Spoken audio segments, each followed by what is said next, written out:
Welcome, everybody. This webinar is on the record and is being recorded. 2 years ago, at the end of this month, Britain formally left the EU. We're not going to talk about Brexit in the sense of the process of Britain leaving the EU and its consequences for Britain. We're going to talk about UK-EU relations, which is something completely new. We haven't ever had UK-EU relations in this form before. And indeed, we're starting to work out what we might even call them. Maybe we should call them trans-channel relations. To discuss this, we've got a terrific panel. I'll introduce them very briefly. Charles Grant is the doyen of British experts on the EU, after working for The Economist and FT and writing a great book called The House That Jacques Built, Jacques being Jacques Delors. He's been, since 1998, director of the premier British think tank on the EU, the Centre for European Reform. Georgina Wright also cut her teeth at British think tanks, named at Chatham House and the Institute for Government, got policy experience at NATO and the European Commission, and is now, very interestingly, the director of the Europe program at the Institut Montaigne. So she lives this almost every day. And Jana Puglierin, who started out as a researcher and lecturer at Bonn University, but then abandoned academia for the much more interesting world of think tanks.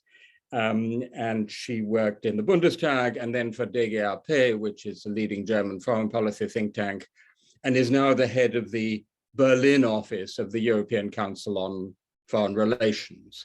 So terrific panel. Each of our speakers is going to kick off with about 10 minutes, and then we'll go into discussion. So without more ado, over to you, Charles. Thank you, Tim. Hello, everybody. Well, I'm going to try and be a little bit optimistic.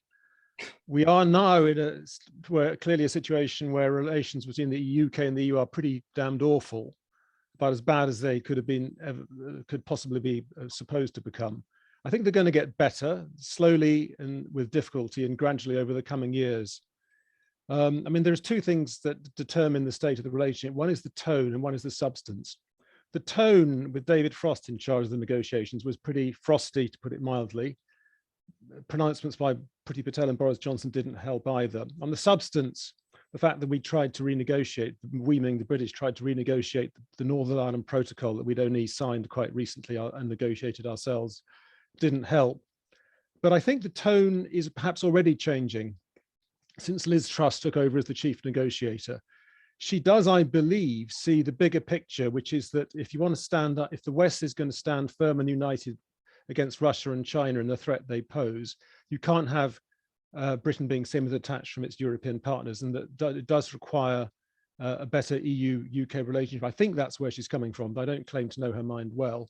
And I also think there's going to be a new Prime Minister fairly soon. We don't know exactly when there's going to be a new Prime Minister, but I'd be surprised if the current incumbent lasts beyond the summer or the autumn. And whether the new Prime Minister is a Tory, such as Sunak, Truss or Hunt, or in the longer term, perhaps Keir Starmer from the Labour Party, I think any of those names would almost certainly adopt a softer tone. Now, of course, I don't want to say that the EU is entirely blameless for the bad state of the relationship. I mean, I think the French threat to cut off the electricity supply to the Channel Isles wasn't very friendly. And also the Commission messed up by threatening to invoke Article 16 over vaccines last year and create a new border between the Republic of Ireland and the North of Ireland, though it soon withdrew that threat. So the EU is not blameless, but most of the blame, I think, resides on the British side. Now, so I think the tone is going to get better, but what about the substance? That's what really matters. You can look at the trade issues first, then the security issues. I don't think a new Prime Minister will change the substance very much of the TCA, the Trade and Cooperation Agreement. If you talk to Labour Party leaders, they make 3 points. Firstly, Britain under a Labour government would not go back into the single market. Secondly, it would not go back into the customs union. Thirdly, it would not restore free movement of labour. So on those three fundamental points, the relationship will be very similar to what it is with the TCA. That doesn't mean it can't get better in certain important respects. One of the most important respects is mobility. Britain needs a mobility chapter to make it easier for workers to do their jobs in European countries if they wish to go there to sign a treaty or mend a machine or play in a concert, and vice versa. And there's no reason why there shouldn't be a mobility chapter added to the TCA. Secondly, so-called SPS, the phyto and phytosanitary standards of plant and animal health. The worst of the border checks that are now plaguing trade between the UK and the EU are and will be worse later on, those concerning plant and animal health. If the British would only sign up to a deal to respect EU standards, at least for the next few years, that would remove a lot of the hassle at borders. I think a future British government might well wish to do so. I mean, one of the downsides is you can't then do a trade deal with the US easily, but as Joe Biden's made quite clear, there isn't going to be a trade deal with the US so long as he's around. Thirdly, you could have improve the mutual recognition of professional qualifications and the mutual recognition of certification bodies that verify standards. Fourthly, you could improve the rules of origin to make it easier for exports from Britain to qualify for the zero tariffs offered by the TCA. You just need to change the technical rules.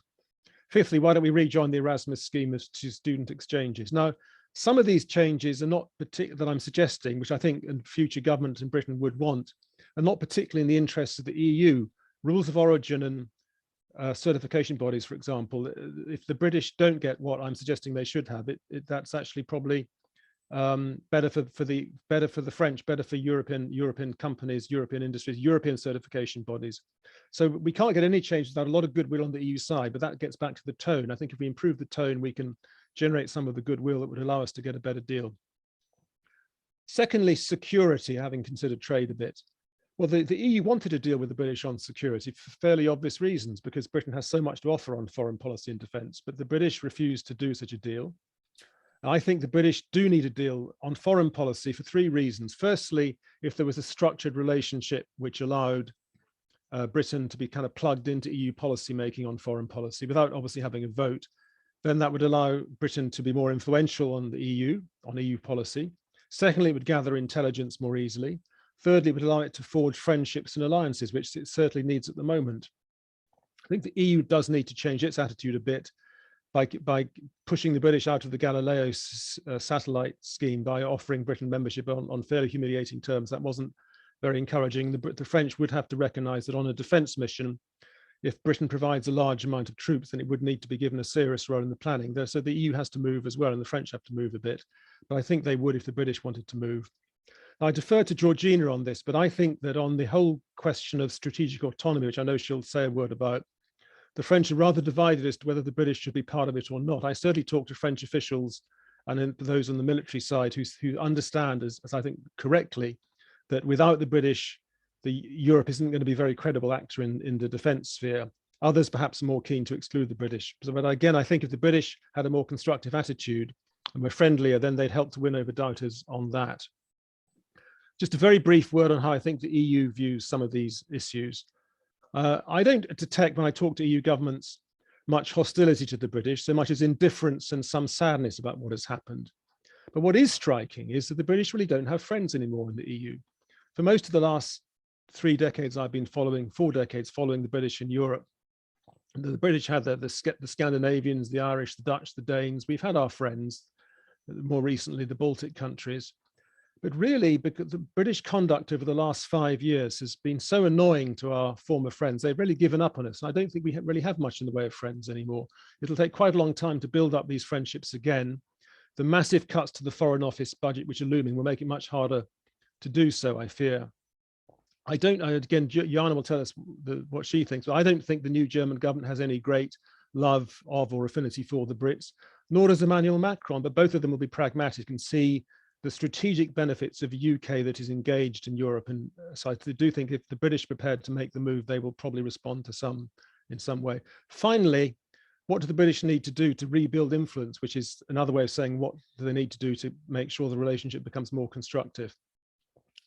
Briefly on the Northern Ireland Protocol, the British need to compromise, and so the EU needs to compromise a bit too, and the Trust needs to sign up to some version of what Maros Sefcovic proposed last October, a version of the interpretation of the protocol that would reduce but not eliminate the checks at the border. And the British need to shut up about the Court of Justice and getting that pushed out of the protocol. And I think there are indications that the British are prepared to sort of forget about the Court of Justice issues. Secondly, don't make the mistake that the government has made in recent years of befriending Brussels' worst enemies in the EU. The British have very close relationships with Poland and Hungary in the EU, and also Turkey outside the EU, and that doesn't endear them to Brussels or France or Germany. I said, be very careful about who your friends are. I mean, by all means, to have a good relationship with Poland, Hungary, and Turkey, but don't go so far as to really piss off or upset people in the EU and the other EU capitals. Thirdly, propose structured links on foreign policy and defense in the way I suggested a few minutes ago. Fourthly, improve the trade and cooperation agreement. As I said before, focus on the so-called SPS rules and mobility. Fifthly, expand the FCDO network and use think tanks to help you rebuild influence and establish links with other European countries. And sixthly, rejoin Erasmus. Just one final word on what the Ukraine crisis means for all this. Well, I think the Ukraine crisis does give Britain a chance to show that it's the Baltic, Nordic, and Polish members of the EU in particular, that it's seriously committed to European defense. But I would say it really needs to try quite hard to do this. I was in Poland in the autumn, and I picked up there quite a lot of hostility to Britain from the security people, because of Britain's integrated review on defense, foreign policy, and security, which came out earlier in 2021, because all the talk there of tilting to the Indo-Pacific really upset the Poles. I heard two Polish ministers say, how can the British possibly fight to defend Poland if they're tilting to Asia and cutting the defense budget at the same time? So the British do have some work to do in regaining their credibility with the Baltics and the Poles. I think they're doing so at the moment, but the way they're taking a very tough line on the Ukraine crisis. But my worry is that if there is an invasion of Ukraine and the EU is in disarray and Germany's performance turns out to be embarrassing, and Jana will tell us whether that will be the case or not, then a lot of what I've been suggesting should happen between Britain and the EU will not happen, because the Eurosceptics' vision of a divided Europe that is craven and gives in to power politics and doesn't stand up for values would partly be seen to be true, and that'll make it much harder for those of us who, like myself, who wish to help to rebuild a constructive and effective relationship, of one based on friendship between Britain and its partners. Thank you. Thank you very much, Charles. That was terrific. And I'm sure we'll come back to the impact of the Ukraine crisis in discussion. Georgina. Thank you very much, and thank you all for being here this afternoon. It really is a pleasure to be here and to discuss, what used to be my favourite topic, Brexit, and UK-EU relations. That definitely still is one of my favourite topics. So Timothy asked me to give a view from Paris. So I'm going to structure my remarks in sort of three parts. One, what does Paris, France think of Brexit, how that's going? Two, what France thinks about the UK post-Brexit, and then very quickly touch on France's EU presidency. We can obviously come back to the French election if you want in the Q&A. So it's been 2 years, obviously, 2 years since the UK left the EU and 1 year since the UK left the single market and customs union. And honestly, in Paris, Brexit is very much old news. In fact, it does depend slightly who you talk to. So, those whose job it is to focus on Brexit still keep an eye out on, what's happening and the UK more generally. So, the former Brexit negotiator at the heart of the French government in the Secrétariat Général des Affaires Européennes, so the sort of one part of the cabinet office, is now Macron's Sherpa, one of Macron's Sherpas on Europe, looking at the UK. So there's still a link there. And obviously the French embassy in London is keeping a close eye on everything. But generally speaking, the French government's quite happy with the way that the Commission is handling this, and they've spoken up when they think that there is a problem and that France needs to have a say. But I think overall, the French electorate had switched off from Brexit long before the negotiations had even ended. And what you're seeing now is that actually when they do pay attention to what's happening in the UK, what they hear about is empty shelves in supermarkets, party sagas, and not much else. And I think there is a real question there about this kind of lack of interest. Does it turn into what Lord Ricketts, former British ambassador to Paris, is saying, indifference? Because indifference is worrying if you're thinking about how France and the UK, or how the UK and the EU can work together in the future. There are obviously companies who, companies that export to the UK, there are questions, and you do read about sort of worries about the new formalities and paperwork that needs to happen. And those regions, because France has lots of regional offices, those that are sort of, in regions that are really exposed to some of Brexit impact, they're obviously following a close eye on that too. But overall, I'd say no one in France is really paying any attention to Brexit, and for that matter, the UK. So the other piece of context, which I think is important, and I say every time I talk about this subject, is I think it's really important to remember that France pays much more attention to what Germany is doing and what Germany thinks of France than it does about London. So in a sense, what the UK thinks of France is kind of important, but it's not as important as what Germany thinks of it.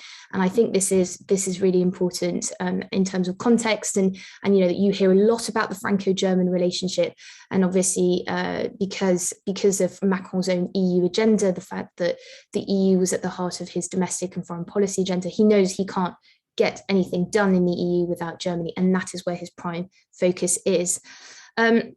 On Franco-British relations more generally, I mean, they really aren't great. And I think that's no surprise to anyone. And I think part of the reason, if I had to summarize it, was because both sides still see what each other's doing through their own Brexit lens. So they haven't really been able to look at each other post-Brexit. And I think there are 4 reasons in particular that Franco-British relations are in a bad place. One is that Brexit still frames the relationship. So Macron was very early on in Brexit negotiations. He really wanted to make sure that Brexit didn't bleed into the bilateral relationship. So in 2020, on the 1st of February, he wrote a letter to the British people saying, "We regret that you've left, but we respect your decision. And we really want a strong relationship with the UK going forward." And he's one of the only EU leaders who did that. But inevitably, because of the toxicity of Brexit negotiations, because Macron was often perceived as Monsieur Non, that did bleed into the relationship. And when you talk to people in Paris, they say, well, maybe it was inevitable. We needed a period of mourning before we could really turn the Brexit page. But that is much more difficult, given that, as Charles said, there are still problems lingering. There's the Northern Ireland Protocol. There are questions around, in particularly for France, for fisheries. So until those have been resolved, it's going to be very difficult to turn the Brexit page. The second reason is, as I said, Franco-British relations, or the UK, is just not a French priority right now. So there's no real push from the French public, French electorate, or in fact the French policy circle to improve relations. And it's quite striking that people in France don't know who Boris Johnson is. They don't know what he stands for. When you read news articles, he's mostly portrayed as a buffoon, and someone who's not really in control, and someone who's just holding on to power. They don't really know who the foreign secretary is. So there's a lot of questions about, well, who, what is the British government? What do they stand for?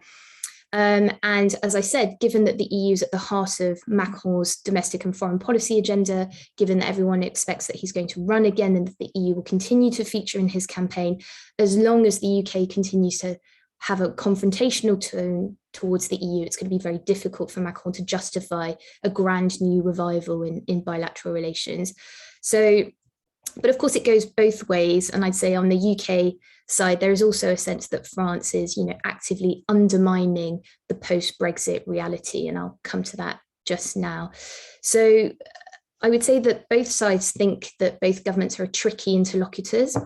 So there is a sense in France that, the few times Macron has spoken to Boris Johnson, the next day, his comments were immediately leaked to the press. They're taken out of context.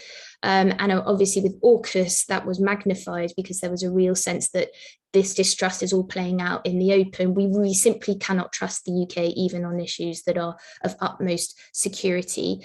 This was exacerbated again with the immigration dispute, with the Prime Minister publishing a letter on Twitter, sharing it with the Daily Mail before sending it to the French government, and Macron then responding in Rome and saying this is simply not how leaders communicate and how partners should communicate. And that is something that the French, I hadn't realized until I moved here, but how quite important is, Macron is the president of France. He represents the whole of France, and actually undermining him is sort of undermining the country as a whole. But, France's actions have also angered London. There's been all sorts of questions, and Charles has mentioned this about the fact that the UK was excluded from the Galileo project. That seems to be very much a Paris-driven decision, and it was a decision that predates Boris Johnson coming to power.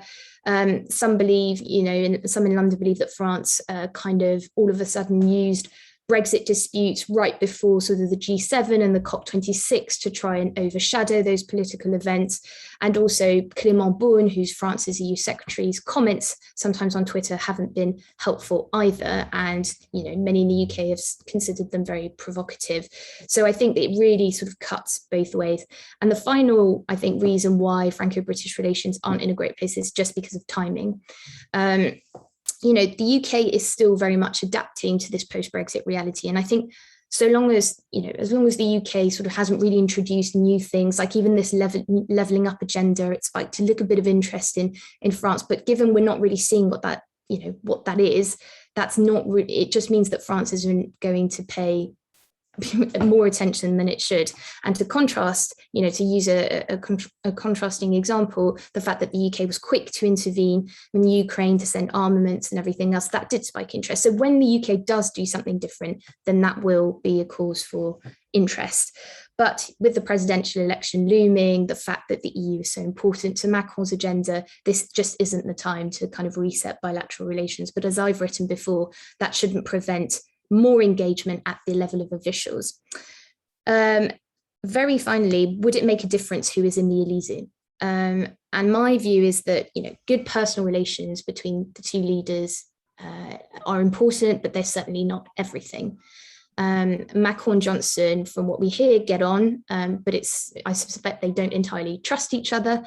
And I think until Brexit issues have been resolved, until the French presidential election, until we kind of know and have clarity on who's going to be in the Elysee in May, I just think it's going to be very difficult. But I agree with Charles, and I suspect Jana will say the same. France and the UK need to work together. There are lots of issues, Ukraine, but there are lots of other issues, what happens in the Sahel, and even what happens inside of reforming the WTO. These are all issues that France, the UK, the EU and the UK need to work together on. And so I would hope to see more bilateral engagement, if not at the ministerial level, at least at the official level. So I'll stop there.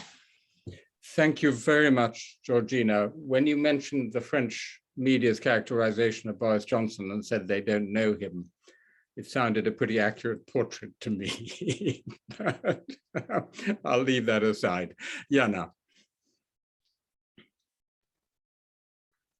Thank you, Timothy. I need to start with two caveats. Caveat one is that Brexit never was my favorite topic ever. I think it's tremendously frustrating and I tried to avoid it at all costs. But so here I am talking not about Brexit, but about our future.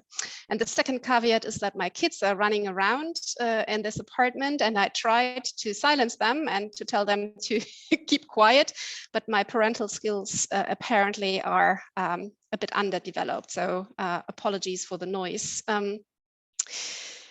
On Germany and the UK and the EU.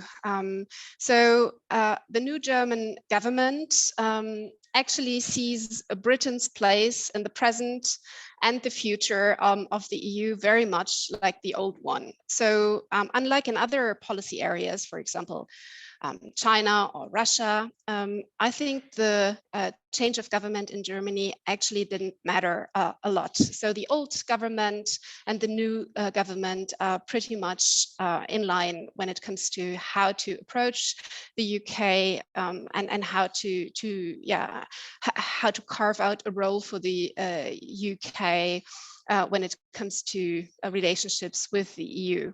So there is a lot of continuity, and actually the relationship with the UK was not a big topic during the negotiations. As I said, there is pretty much consensus between the old and the new government, but also pretty much consensus among the parties involved. So no big difference between the SPD, the Greens, and the Liberals. Our coalition treaty now says the United Kingdom is one of Germany's closest partners outside the EU. A continued close partnership of the EU, of the UK with the EU also enables the implementation of an ambitious agenda. And in foreign and security policy too, we want to strengthen the cooperation. So the UK is identified as a close partner, but in the second sentence, there is a reference to the UK and the EU. So the general principle is that from a German perspective, the state of the bilateral relationship very much depends on the broader EU-UK relationship. The Germans wouldn't do anything that undermines the EU level. And to me, it was described as some sort of reflex that German officials have, that whenever they talk to UK officials, they always kind of in their heads check the implications for the EU and what that would mean on the EU level. So it's the EU level first, and then the bilateral level second, and everything basically needs to pass the EU-UK check. As Georgie has said, for France, I think that's very much true for Germany as well. Brexit and everything related to it, and unfortunately also the future relationship now is very much a thing of the past. Not much attention is paid to it. German people know who Boris Johnson is, but I don't know if that is an advantage to the French people who are obviously, or who apparently don't know who Boris Johnson is. So there is a lot of media coverage, but it's not to Boris Johnson's advantage, I would say. And so the current situation on the bilateral level is overshadowed by the EU level. Last year, when our former Chancellor Angela Merkel visited the UK, there was this idea of a Freundschaftsvertrag, a treaty of friendship. And I think this is still in the draw, or that is still what the Germans would aim at. So the idea would be to have something similar to the Treaty of Aachen, still, of course, inferior to the Treaty of Aachen, because France is, well, France, and the Franco-German relationship is kind of the holy grail of the of German EU and foreign policy. But nevertheless, so the idea was really to have a bilateral treaty to basically to give a framework for a special relationship. The idea is to have regular consultations between the governments, a regular meeting of state secretaries. But as I said, this is in the draw because of the very bad relationship on the EU level. So I checked before joining this panel with German EU officials and working also on the UK. And Germany is very willing to work on this further. We now have Andreas Michaelis as State Secretary, the former German ambassador to London.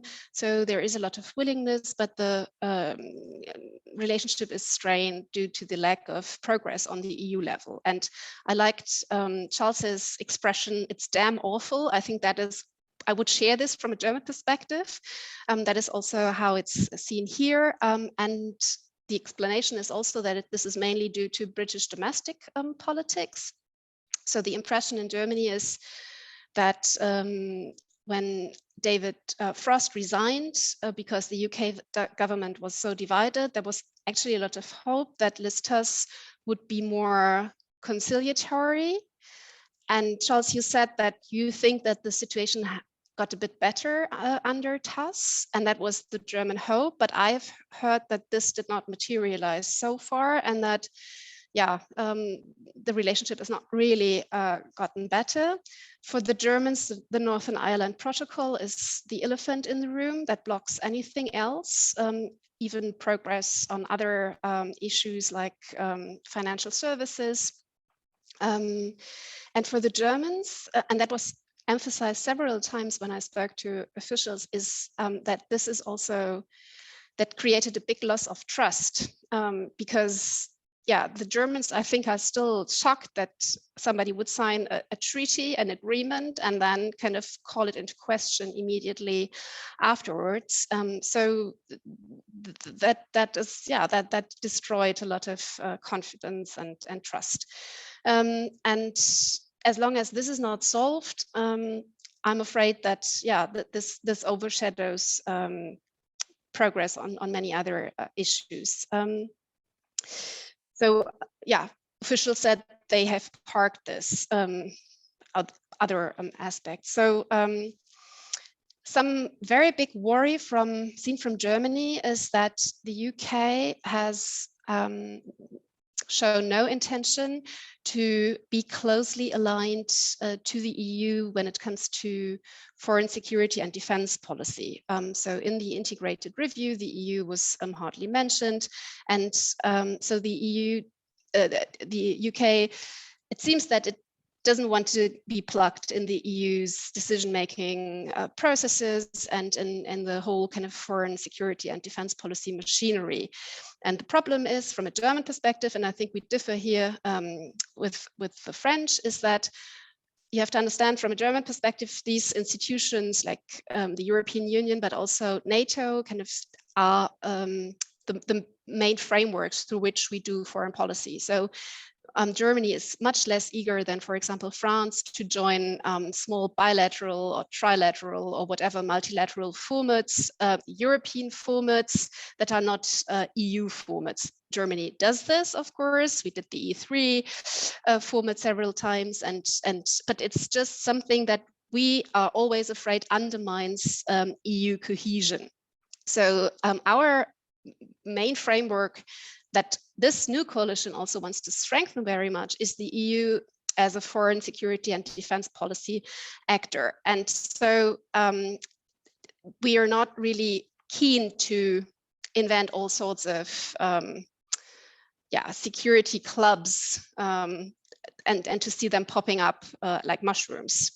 And that has legal reasons, because especially like when it comes to defense policy, at the moment Germany engages in missions and operations, it needs to happen inside a framework of collective security. The EU is identified as such a framework, as is NATO or the United Nations, but kind of ad hoc coalitions outside these frameworks are seen as not being in compliance with our constitutional law. But it's more than that, it's also a matter of principle. So a lot of people here think that these ad hoc formats, multilateral formats, undermine the very idea of the European Union, and they want to strengthen the European Union, which during the negotiations led Germany also to, I think, be more open to the British ideas of cooperation when it comes to the European Defence Fund or PESCO.